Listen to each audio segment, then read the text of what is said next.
Тони Йорданов, Рудница 1. Защо 1? Рудница, защото сме номер 1. Ние сме най-готини отбор и всички ни знаят най-готини отбор. Че си готин си, няма спор.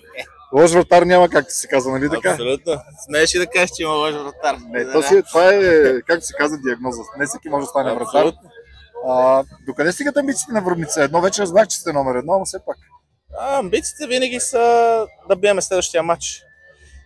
Мач по мач, лека по лека. Ние играем с настроение за кеф. Ние сме си приятели. Идваме се забавляваме и изписваме удоволствие това, дето правиме и смятам твърда, че заради това ни се получават нещата. Мисля, че е хубава инициативата на Сезам. Да, трябва да има повече такива инициативи, по-често даже мен ако питате, защото такива турнири събират много хора и много отбори, не само от София, от цяла България. Тъй, че тези неща са хубави и трябва да са по-чести. Плюс ли питам всеки това, че шампиона от Сезам Лига ще отиде, ще представлява България на най-силния бизнес турнир в Анталия?